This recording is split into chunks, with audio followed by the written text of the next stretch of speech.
चलो भाई ओके ओए आप प्लीज आप शांत ठीक है। तो ये आप लोगों का रिपीट एक्सपेरिमेंट हम लोग कर रहे हैं right. Yes. Repeat of that DNA replication is semi conservative in nature. ठीक है और रिपीट क्यों करना पड़ रहा है समझ नहीं आया क्योंकि वीडियो में शायद कुछ समझ में नहीं आया। वीडियो खराब वीडियो खराब थी। हो गई Quality ठीक है खराब। कोई बात नहीं इट्स ओके ओके। आप बच्चे डीएनए रेप्लिकेशन तो हमें पता है क्या होता है। डीएनए रेप्लिकेशन क्या होता है हमें मालूम है ठीक है और हमें ये भी मालूम है कि डीएनए रेप्लिकेशन किस टाइप का फिनोमेना है ये हमें स्टडी करना ठीक है। अब यहाँ पर एक बात याद रखना this process can either be conservative और सेमी कंजर्वेटिव ठीक है। मान लो ये आपका एक पेरेंटल स्ट्रैंड है ये अगर आपका एक पेरेंटल स्ट्रैंड है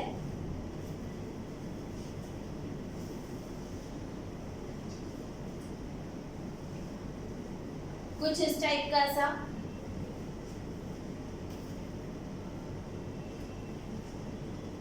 राइट ठीक है।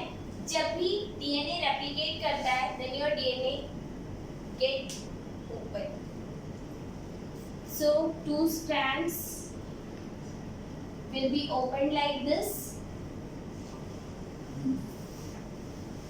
right इनके ऊपर ये गाइड करता है so that new strand will form here right Yes. अब क्या होगा अगर मैं बोलूं कि जो ब्लैक वन है वो न्यू स्ट्रैंड है and the red one is old कह सकते हो या फिर parental Yes. parental strand is more appropriate term here ठीक है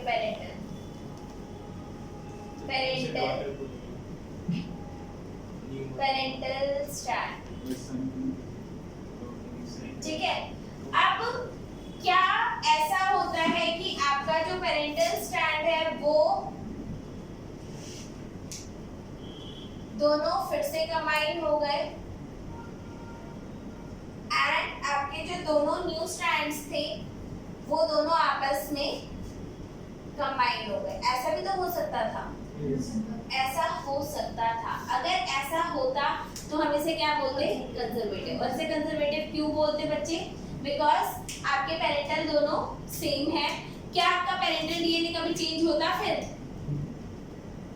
नहीं हमारा पेरेंटल डीएनए कभी भी चेंज नहीं होता वो हमेशा सेम रहता ठीक है।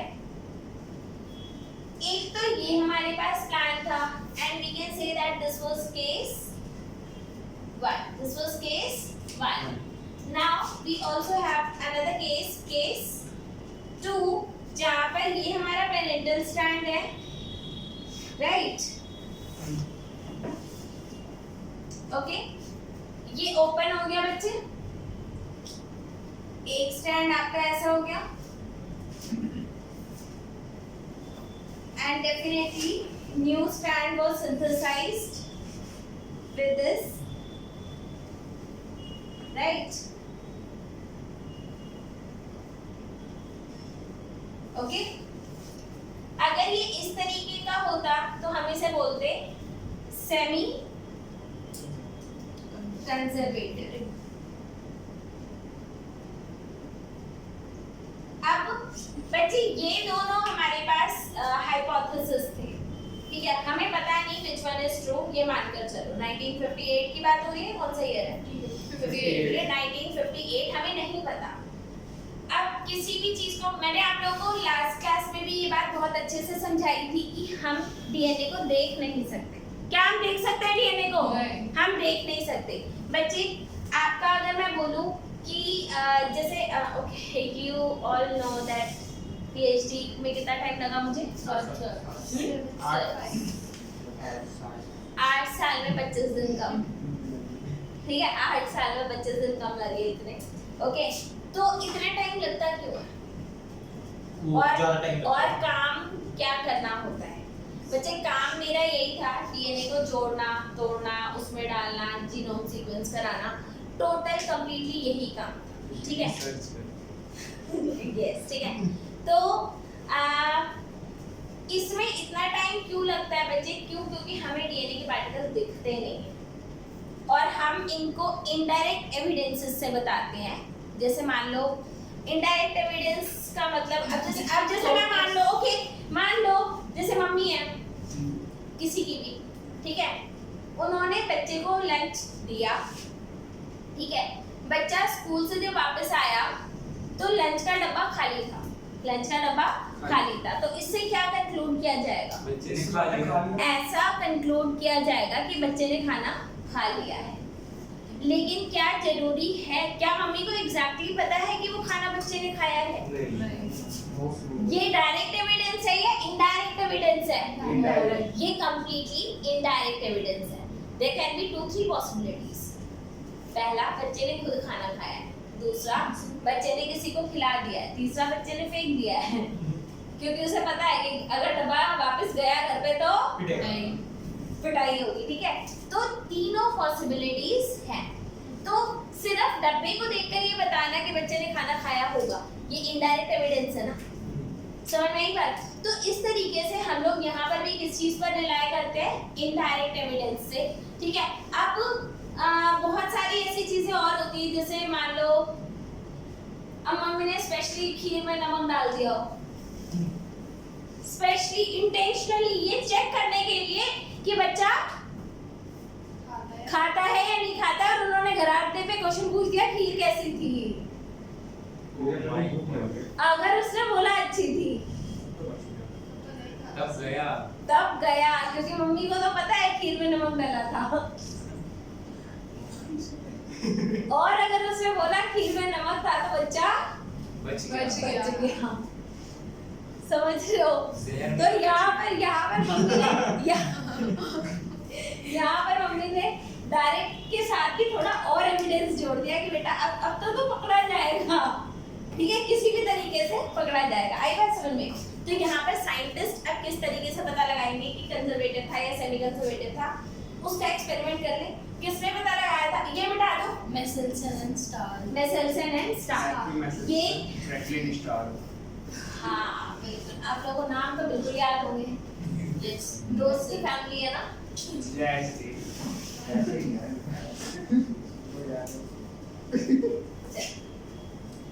अब आप लोगों को इतना पता है बच्चे, एक बात याद रखना, मैंने जैसा कि बताया कि हमें कहीं ना कहीं टैग करना पड़ता है, ठीक है, क्योंकि हम चीजों को देख नहीं सकते, ठीक है। क्या डीएनए के अंदर आपका नाइट्रोजन होता है? नाइट्रोजन होता है या नहीं होता? नाइट्रोजन होता है। नाइट्रोजन के कितने आइसोटोप्स प्रेजेंट है?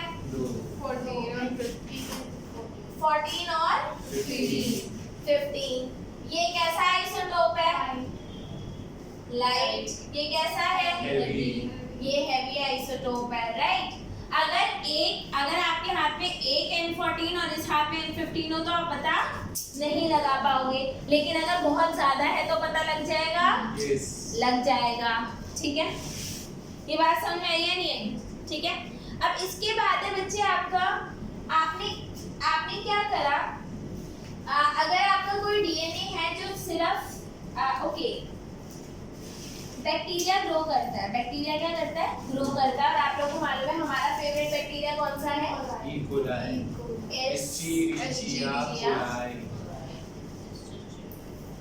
कोलाई। और इसका निकनेम क्या है? E coli. ठीक है।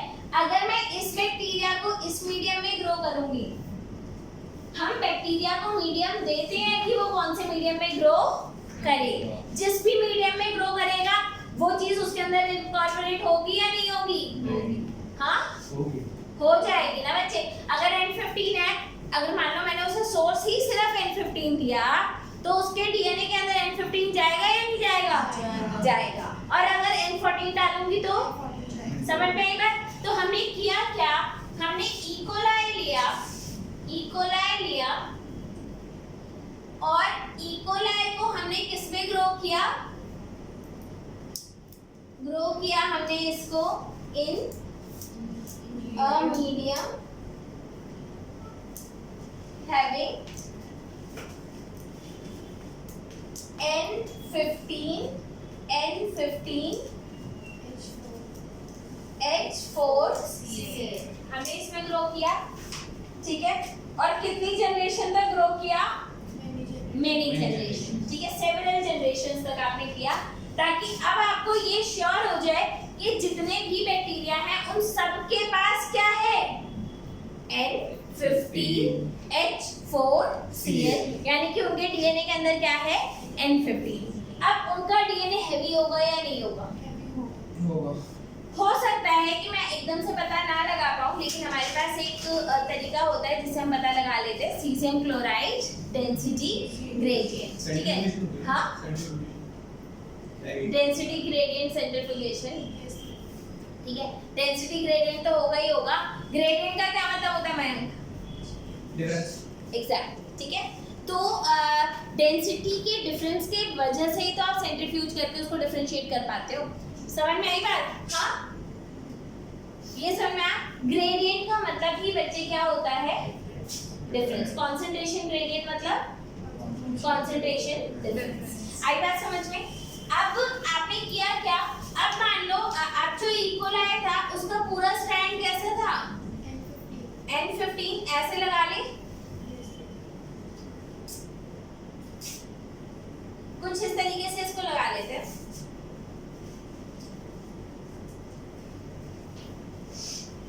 और ये कौन से मीडियम में ग्रो हो रहा था? N15। तो ये वाला स्टैंड क्या है? 15N, और ये वाला स्टैंड भी क्या है? 15N, ठीक है। और ये आपका इकोलाई है जो किस मीडियम में ग्रो हुआ? N15 H4Cl में इसको हमने ग्रो किया। यहाँ तक की बात समझ में आई या नहीं आई? आ गई, ठीक है। अब हमने इस बैक्टीरिया को कौन से मीडियम में ट्रांसफर कर दिया? N14। अब हमने इसको ट्रांसफर कर दिया N14 H4Cl। इसका हमारा इकोलाई कितनी देर में कंप्लीटली वो कर लेता है?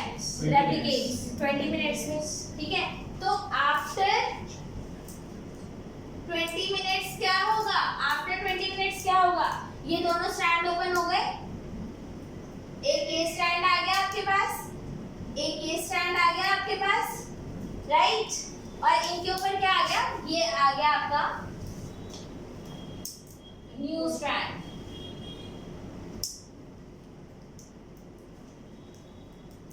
ये क्या है आपका 14N, और ये क्या है आपका 15N। ये क्या है 14N, और ये क्या है 15N।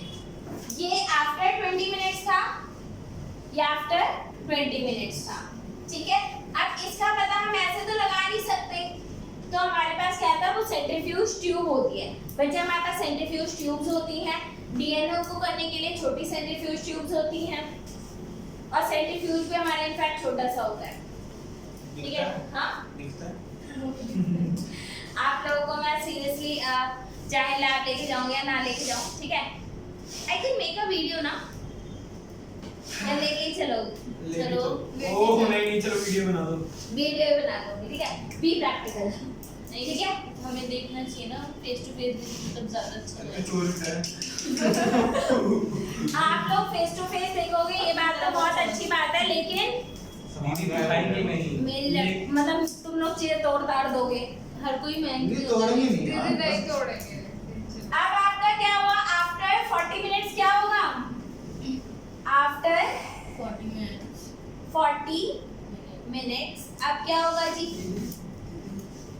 40 मिनट्स उस 20 को मिलाकर या नहीं नहीं नहीं, हाँ मतलब उस 20 के बाद, मतलब ये समझ लो अगर मैंने सुबह 10 बजे अगर एक्सपेरिमेंट स्टार्ट किया, मतलब अगर आप ये समझ लो अगर ये 10 बजे एक्सपेरिमेंट स्टार्ट हुआ है, 10 बजे अगर ये एक्सपेरिमेंट स्टार्ट हुआ है AM में, या थोड़ा सिंसियर बन जाता है ना, 8 बजे स्टार्ट ठीक है। कितने बजे एक्सपेरिमेंट स्टार्ट करा? 8 बजे। तो ये करेक्शन हमने कब करा है? 8:20 पे। और ये वाला करेक्शन अब कब होगा? 8 40 मिनट में। तो अब क्या होगा बच्चे, अब आपका एक ये स्टैंड है, ये ऐसे ओपन हुआ, एक इधर है ओपन हुआ, और बीच में कौन ओपन हो गया? ब्लैक भी आ गया, दोनों के पास ब्लैक है। अब मुझे एक बात बताओ, अब ये तो पेरेंटल स्टैंड्स है, ये पेरेंटल स्टैंड्स है, अब जो नया स्टैंड आएगा वो कौन से कलर का होगा? ब्लैक। Completely black. और ब्लैक का मतलब क्या है? वो N14 है, N14। तो ये इसके ऊपर ब्लैक आ गया, ये क्या है? 14N, और ये क्या है? 15N। ये बात समझ में आ रही है या नहीं आ रही है? ये दोनों क्या है? 14। ये दोनों 14N 14 है, 15 है, 14 है, 14N 15 है, 15N 14 और ये दोनों 14 है, 14N 14 14 है, ठीक है। क्या हम कह सकते हैं कि ये दोनों स्ट्रैंड्स जो हैं ये दोनों लाइट हैं, ये दोनों हाइब्रिड थे, और वो वाला हेवी था, ठीक है। अब बनाते हैं सेंट्रीफ्यूज ट्यूब। अब क्या बनाते हैं? Centrifuge tube. अब सेंट्रीफ्यूज ट्यूब जैसे हमने पहले बनाई थी वैसे बनाएंगे। ये आपकी सेंट्रीफ्यूज ट्यूब है, साइड लेबल कर दें A, B and C side. ऐसे ही इधर क्या लेबल कर दें? A, B and C side. ऐसे ही इधर क्या लेबल कर दें?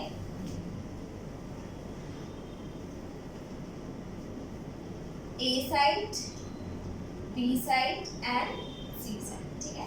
समझ में आई बात? अब इधर बताओ, इधर अच्छा अभी इसको ये हटा दूं क्या? बीच के बैंड्स लग गए नहीं, सिर्फ ABC लेबल रहने देते हैं।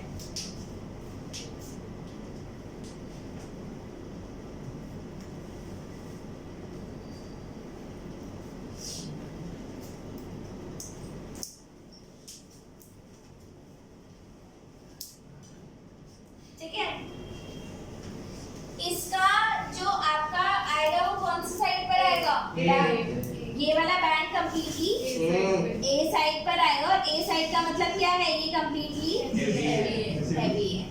इधर कौन कौन से उस पे आएगा? सिर्फ B साइड पर आएगा, और B साइड का क्या मतलब है? ये हाइब्रिड है, ठीक है। और या फिर आप इधर लिख सकते हो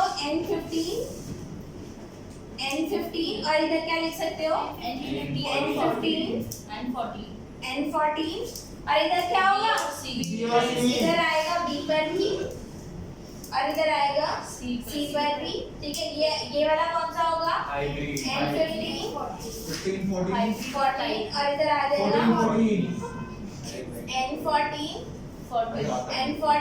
ठीक है। अब अगर एक बात बताओ, अगर इसके बाद वाली अगर जनरेशन होती, यानी कि करीब आप ले लो 9:20 पे, तो क्या होता? 14 नहीं, हाइब्रिड भी ये वाला जो आपका बैंड है ये डार्क हो जाता, और ये वाला बैंड Light लाइट हो जाता। क्या आपको किसी भी जनरेशन में ये सेम कैसे रहता? ये वाला ये सेम इसलिए रहता बच्चे, क्योंकि आपका एक स्टैंड तो हमेशा रहेगा ना जो हाइब्रिड रहेगा, ठीक है। क्या आपको कभी भी आपका हैवी वाला रिटर्न मिलेगा? नहीं, क्योंकि आपने मीडियम वो दोबारा डालना ही नहीं। ये बात समझ में आई? बात समझ में आई? अब मुझे बताओ इस एक्सपेरिमेंट में क्या समझ में नहीं आया? अब समझ समझ आ आ गया। अब आ गया। आ गया? एनसीईआरटी से करवा दूं? हाँ, देखा मैं एक बार एनसीईआरटी से भी करवा देती हूँ। रुक जाओ। स्टॉप करें पहले से।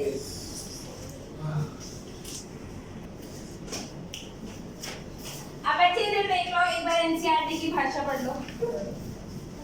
It is now proven that DNA replicates semi-conservatively. याद रख लेना, DNA कैसे रेप्लिकेट करता है? Semi-conservatively. It was first time in Escherichia coli and subsequently in higher organisms. सबसे पहले किसमें प्रूव हुआ था? E. coli. बाद में किसमें प्रूव हुआ था? हायर ऑर्गेनिजम्स, ठीक है। And humans. Matthew Michelson and and Franklin Stahl. ठीक है, we had two scientists, ठीक है, one is Matthew Michelson and Franklin Stahl. They performed the following experiment. Please see here. They grew E. coli in a medium containing N15H4Cl. N15 is a heavy isotope of nitrogen, and it was the only source of nitrogen for many generations. तो सारे के सारे DNA में क्या incorporate हो गया? N15. As a result, N15 was incorporated into newly synthesized DNA as well as other nitrogen-containing compounds. The heavy DNA molecule could be distinguished from the normal DNA by cesium chloride density gradient, ठीक है, and it was a kind of a centrifugation basically, ठीक है. Please note that N15 is not a radioactive isotope. ये radioactive isotope नहीं था. ये सिर्फ आप इसको डेंसिटी के बेसिस पे ही डिफरेंशिएट कर सकते थे. Then they transferred the cells into a medium with normal N14H4Cl and took sample. अच्छा, क्या कोई एक्सपेरिमेंट ऐसा, मतलब कोई साइंटिस्ट ऐसा चाहेगा कि पहले N14 में ग्रो करवा लिया और बाद में N15 में ट्रांसफर करा? N15 कॉस्टली है, मुझे ऐसा लगता है, क्योंकि वो आइसोटोप शायद स्पेशली मंगवाना पड़ता होगा, ठीक है, इसलिए उन्होंने N15 में स्टार्टिंग में ही कर दिया और उसके बाद फिर वो जितने भी एक्सपेरिमेंट्स करे वो सारे N14 पे करे. This can be one of the reason. I am not very sure. उतना कॉस्टली नहीं आता.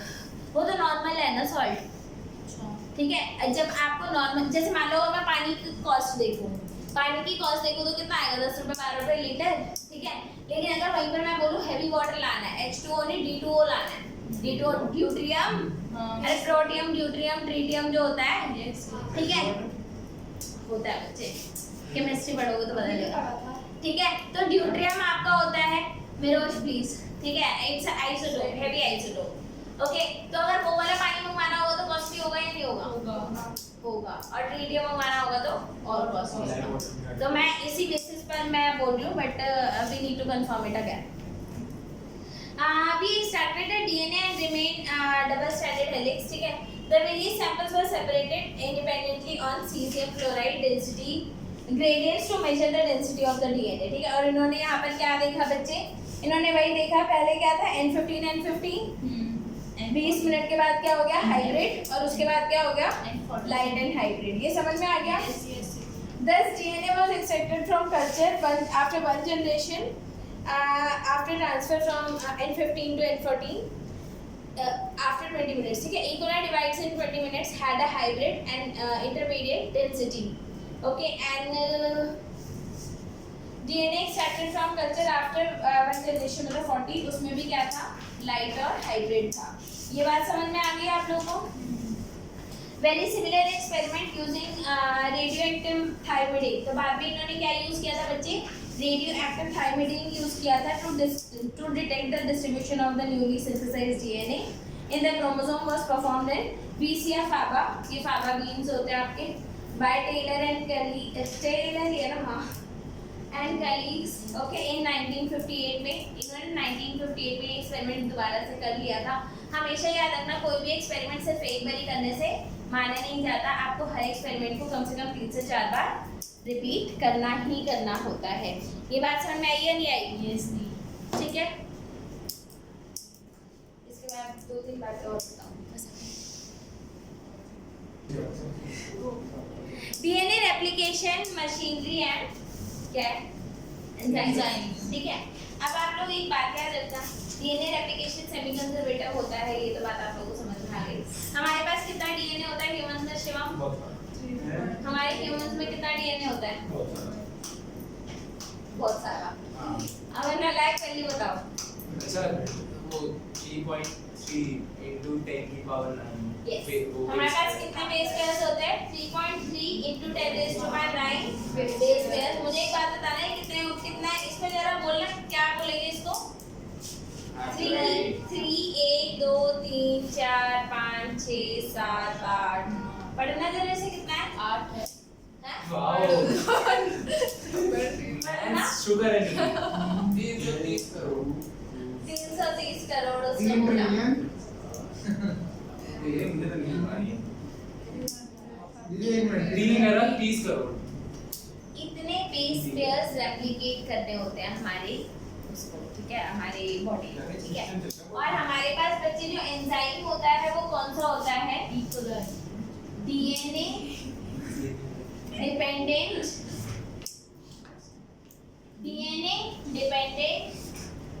DNA polymerase.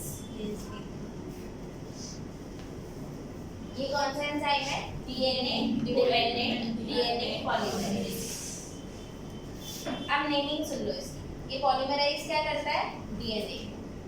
और टेम्पलेट स्ट्रैंड क्या यूज करता है? डीएनए। इसलिए इसका नाम क्या है? DNA dependent DNA polymerase. जो आरएनए बनाता है ना, जो आरएनए बनाता है वो यूज तो डीएनए ही करता है, तो डीएनए डिपेंडेंट आरएनए पॉलीमरेज। अभी आप लोग बताया डीएनए डिपेंडेंट, ये टेम्पलेट मेरे को कुछ समझ नहीं आया। डीएनए पे ही तो बना रही थी नया स्टैंड, वही तो है। अरे बुद्धि लगाओ थोड़ी सी यार। पॉलीमरेज की एज वही है कि मार दिया? मार नहीं दिया बच्चे, पॉलीमराइज का मतलब है कि पॉलीमराइज कर दिया। पॉलीमराइज मतलब पॉलीमर बना दिया, ठीक है। का स्ट्रैंड उसकी टेम्पलेट ऐड करेगा। डीएनए का स्ट्रैंड टेम्पलेट ऐड करेगा। या ठीक है।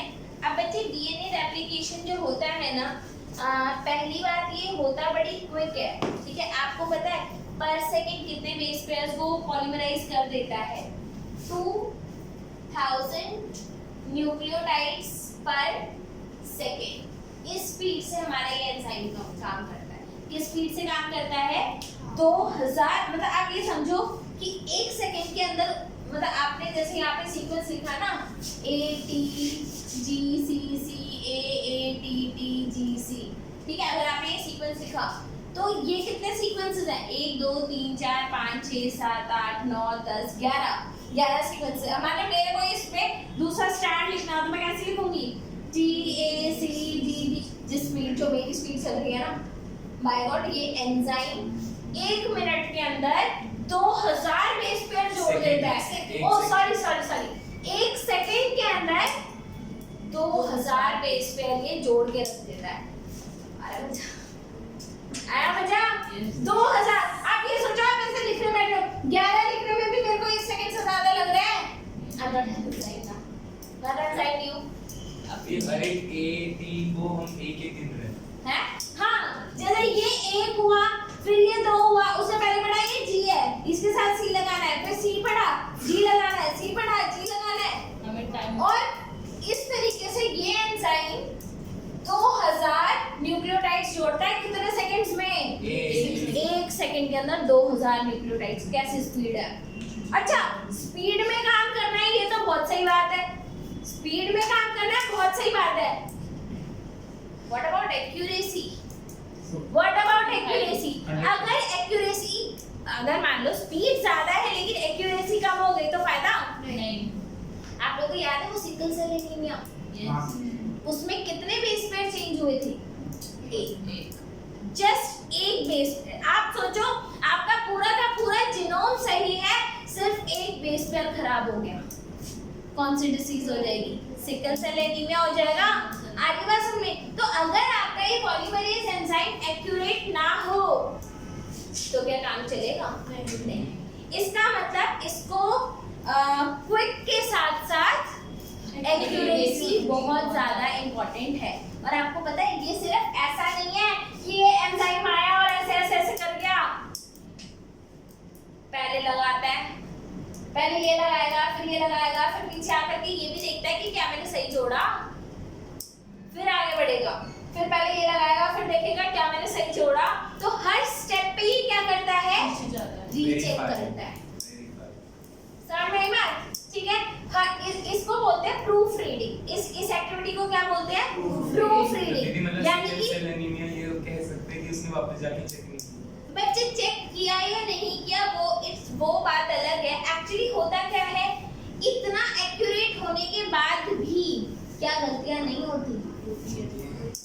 भाई कोई भी बायोलॉजिकल सिस्टम 100% एक्यूरेट है क्या? नहीं। 100% एक्यूरेट एक सिस्टम का नाम बता दो मुझे।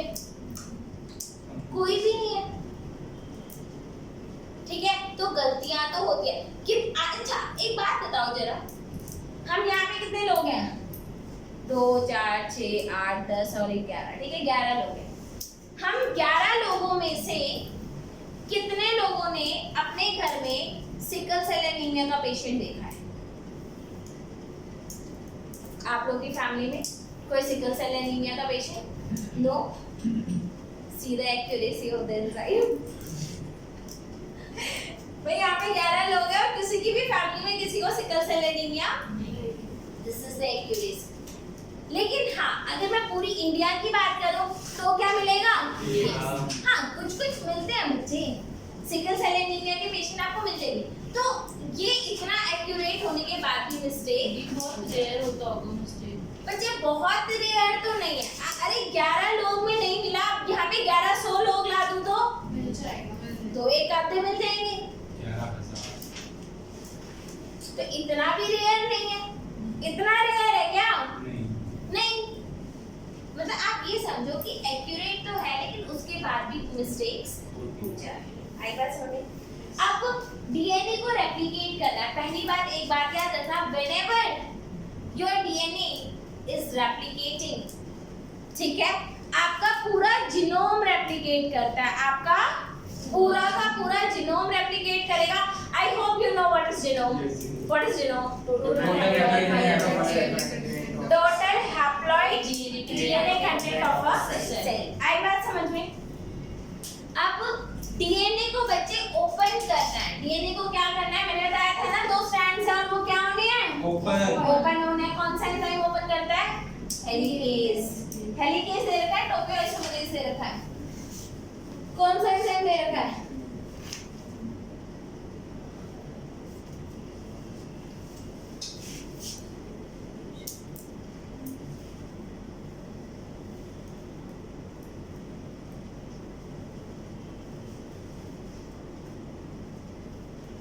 डीएनए हमारा कैसा होता है बच्चे? अरे मैं देख लूंगी, don't worry, I will check, ठीक है। 5 prime to 3 prime, 3 prime to 5 prime. 5 prime. आपको पता है हमारा डीएनए डबल हेलिकल स्ट्रक्चर होता है। आपको पता है कि और ये एंटी पैरेलल होते हैं। One is 5 prime to 3 prime, other is 3 5 prime. एक बात याद रखना, DNA replication occur only in 5 prime to 3 prime orientation।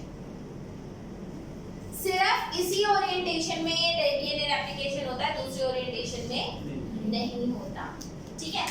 अब बिफोर मतलब for starting replication what will happen? Your DNA strand will get open.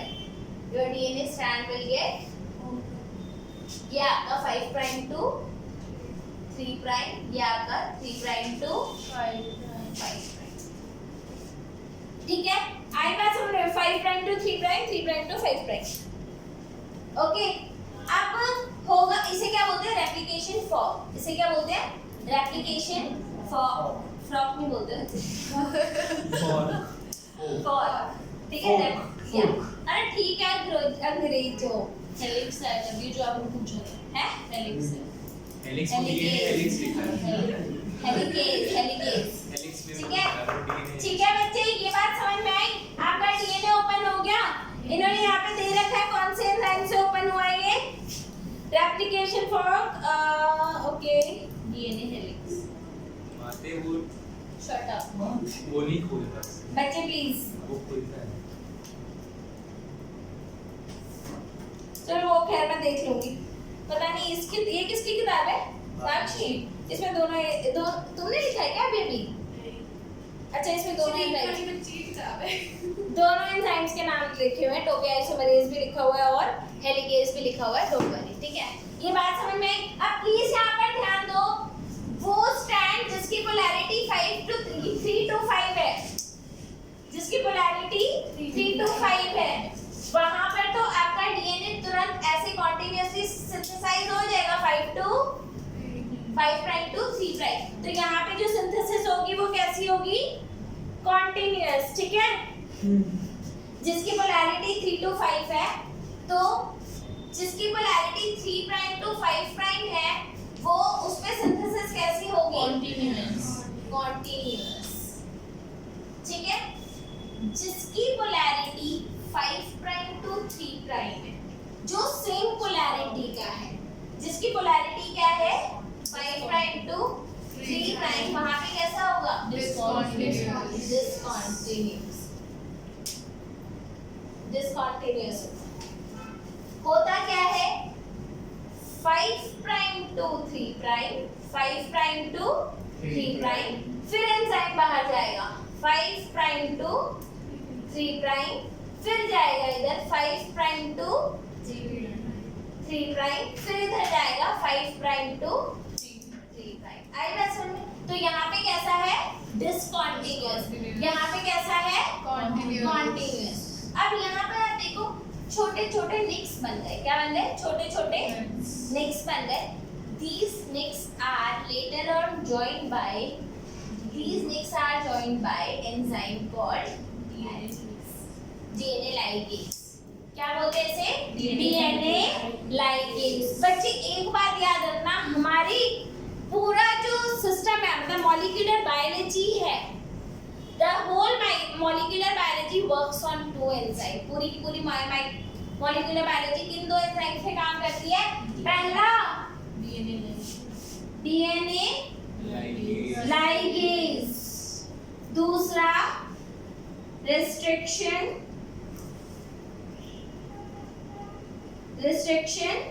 enzyme। ये आपका फेविकोल है और ये आपकी सिजर। डीएनए को जोड़ना हो तो Ligase, तोड़ना हो तो Restriction एंजाइम। ये तो हमेशा याद रखना, मॉलिक्यूलर बायोलॉजी का Fevicol Ligase। DNA ligase is the Fevicol for molecular biology और सिजर कौन है? Restriction enzyme. इन्हीं दोनों के साथ आज मेरे को आपकी दोस्ती करा दी थी। तो अब हमारे कितने दोस्त हैं? पहला दोस्त पूरा नाम बोला एस्चेरिचिया कोलाई। पहला दोस्त कौन है? दूसरा दोस्त लाइगेज। लाइगेज क्या करता है? फेविकोल का मालिक है। नहीं यार चलो नंबर है, ठीक है नंबर है। और ये क्या है? रिस्ट्रिक्शन एंजाइम क्या करता है? सिजर है। तो कौन सा स्ट्रैंड में कंटीन्यूअस सिंथेसिस होगा?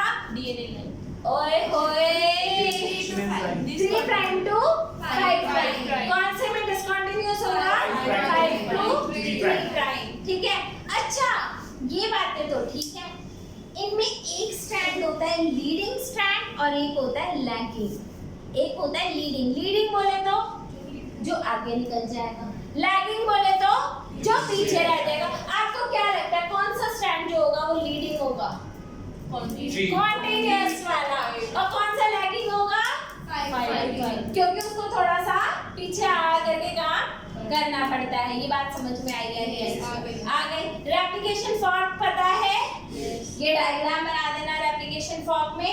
जब भी आपको रेप्लिकेशन फॉर्म के बारे में बताना हो ये डायग्राम बना देना, कंटीन्यूअस डिसकंटीन्यूअस लिख देना। क्योंकि बच्चे ये 5 प्राइम है, यहाँ से तो स्टार्ट कर ही नहीं सकता, पहले यू जाएगा फिर पीछे मुड़ के यू आएगा, इस तरीके से ओरिएंटेशन का पंगा है ना। आई बात समझ में नहीं आई? इतने टाइम हो गया क्या? No, ओ माय गॉड, अबे यार बताती नहीं हूँ।